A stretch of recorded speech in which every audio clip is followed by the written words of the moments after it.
I'm not gonna lie, this episode was a mess to start with. I started off doing something Digimon related, thinking I wanted to do something with that. I started doing some Digimon as superheroes stuff, which I still think could be fun, but I wasn't loving anything I was making, so I dropped that idea. Then I noticed that my Disney Princesses as Kaijus episode from like almost a year ago now has randomly been getting a bunch of views lately. So I thought, okay, maybe I'll do something with Disney Princesses again. I mean, Frozen's coming out soon, that could be fun. And then luckily someone in the comments named Carmine Crincoli suggested that I do Disney Princesses as Star Wars characters. I thought, alright, great, that sounds like a lot of fun. So I started into that, and it wasn't going so great. I still liked the idea, but I just wasn't loving the art I was making still. So I stopped what I was doing, I ate a big meal, I meditated for half an hour, came back to it fresh-minded, and went, you know what? I'm in a bit of an angsty-ish kind of mood, and we recently got a glimpse of Rey as a potential Sith Lord, so I thought, okay, I want to stick with Carmine Crincoli's idea of Disney princesses as Star Wars characters, but specifically, in this episode, I'm going to take 4 Disney princesses and turn them into Sith Lords. Or I guess, Sith ladies, but it sounds cooler saying Sith Lord princesses. Does it? Maybe I'm wrong, but anyway, that's what we're gonna do, so let's jump into the first drawing. Now first up, we've got Princess Jasmine, and admittedly, I haven't seen the new live-action Aladdin yet. I am excited to see it, but also a little bit nervous because the 2D animated Aladdin from the 90s is my personal favorite 2D Disney movie, besides maybe Princess and the Frog. I really love that one as well. But anyway, this was still one that I really wanted to do. I love Jasmine as a character, and for this one I start out by doing simpler rendering for the first drawing because I wanted to make sure I had enough time to do a whole bunch of different characters. The drawings get a bit more detailed after this one, but I still like how this one turns out. It just looks more blatantly cartoony because I kind of just do one layer of cel-shaded shadowing. Also, this one I took heavy inspiration from a drawing by one of my favorite artists, Derek Laufman. It's an image he did of, what's the character's name? Red Sonja, I think it is. And I really love it. It's got this nice, simple background that works really well, and I basically just rip off that exact background idea for this piece, but I do it a bit less saturated, which I think maybe I should have brought up the saturation a bit, but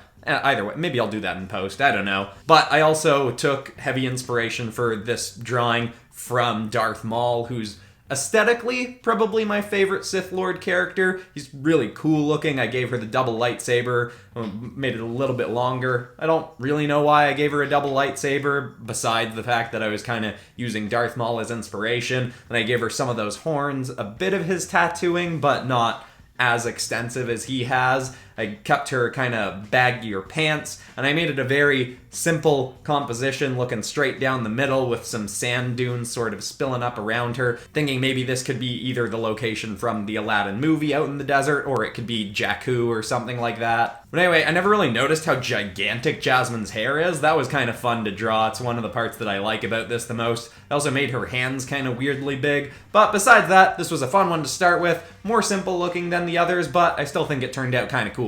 So thank you very much to one of my favorite artists, Derek Laufman, for the inspiration. I'll link his Instagram in the description. And here is my Princess Jasmine Sith Lord.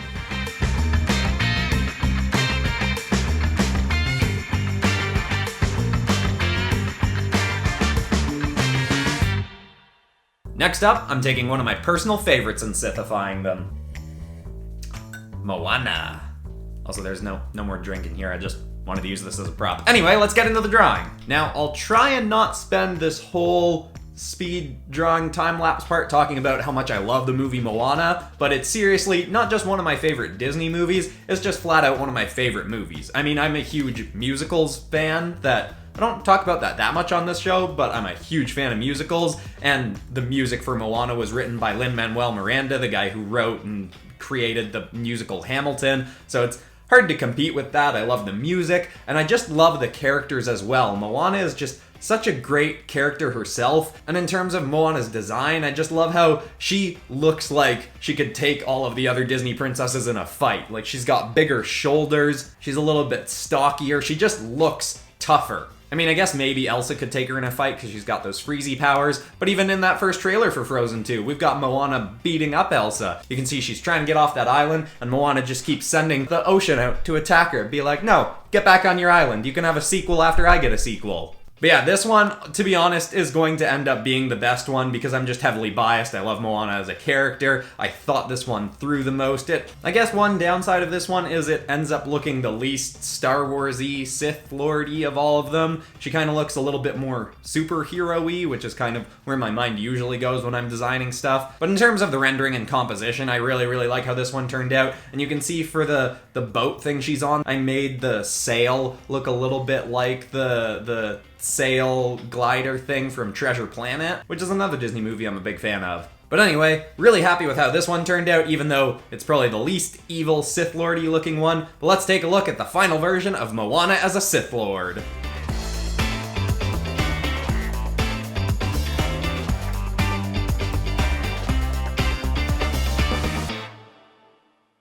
Now Mulan. This is the one that kind of came to my mind most naturally when I was thinking about what characters to turn into Sith Lords, because I mean, she already has a sword, and I pretty much just turned her usual sword into a bit of a lightsaber, and then I also like the idea of adding Mushu to the piece, but making him some kind of weird alien serpent. I considered making him a bit more dragon-like. I end up not even giving him legs, just making him kind of like a weird snake creature. And for his head design, I basically just rip off the design of that pit monster from Star Wars Episode 2, where, you know, when they're fighting all those other beasts inside the... Wow, I'm forgetting my Star Wars lore right now. I'm really sorry about that. I should have thought this through a bit better. Because I was having such a hard time with the start of this episode, I haven't scripted my dialogue for this part, which I've been doing a little bit more in my episodes recently. So that's why you've probably been able to tell that I'm a little bit more rambly in this episode.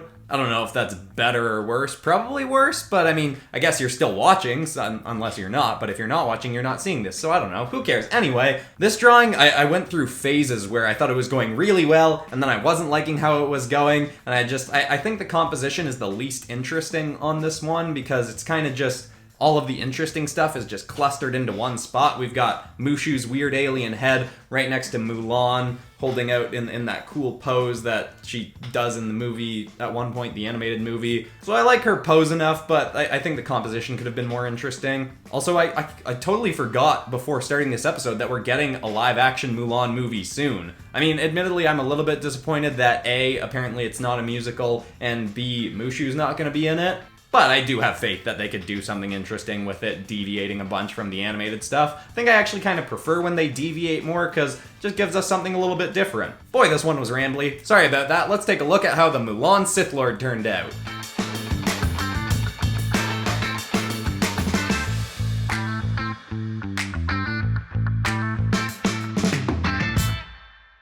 Okay, that one did turn out kind of cool. Let's pour one out for Mushu not being in the new... Oh, there was still liquid in here. Okay, well, that's... Now this next one probably ends up being one of the most villainous looking ones, even though it has one of the brighter color palettes potential. Well, maybe that's not really true. But basically, while I was doing this one, I'd seen that there were some Sith characters that have yellow lightsabers, so I thought, okay, let's switch things up a little bit. Yellow works well with blue, and Elsa's costume is mostly blue, so let's keep her in her usual blue look, add some yellow to the suit, and give her a yellow lightsaber. And I really like this idea of her kind of levitating up some ice shards. I don't really know what she's doing with them, but I picture maybe this is a panel in a comic or something, and then we'd cut to the next shot where she's just firing those ice blades at somebody. Thought it was kind of like a cool mix of her using the Force and her using her ice powers that she actually has. And for the hair, I took inspiration from a character whose name I'm blanking on. I'll probably put some footage in. I'm sorry, I'm forgetting what her name is. Her species has hair that's not like hair, it's like a part of the head. I mean, the character I'm thinking of has it where it comes out in two kind of strands, but Elsa, here I'm just making her hair kind of turn into that sort of snake-like braid thing. So this one is probably the one where I deviate the most from the Disney character look. I don't know if you'd even necessarily be able to tell it was Elsa if you looked at it outside of the context of this image. I think the ice shard shooting thing would probably help the most. But either way, I think this one has a kind of cool composition. After we finish it, the time lapse, I ended up adding in a little bit of extra black to it to just darken things out a little bit, add more contrast to the character. But I tried to have it where your eye goes from Elsa's head down through her lightsaber, up swooping through the ice to where the ice is going. I don't know if that necessarily came across. I end up having to brighten up that a little bit more to make it work. But either way, I think this one turned out kind of cool, and I hope you all like it too. So let's take a look at the final result.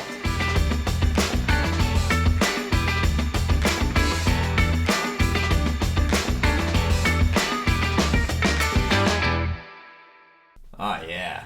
This turned out much better than that Digimon episode I was making at the start. Maybe I'll still do that, but if you've got any suggestions for episodes, please leave them below. Thank you so much to Carmine Crincoli for the suggestion for this episode, because it was a lot of fun, and honestly I do, lots of the time, just go through comment sections thinking, oh hey, that is a good idea for an episode, maybe I'll do that. Kind of like Drawfee, but less consistent with suggestion taking. Anyway, let me know which of these was your favorite. Mine was obviously the Moana one, but I'm curious what other people have to say. Anyway, thank you so much for watching. If you enjoyed it, please consider leaving a like. I'm Christian Pearson. This has been Popcross Studios, home of the nerdiest art videos on YouTube, and I will see you all in the next one. Goodbye, everybody.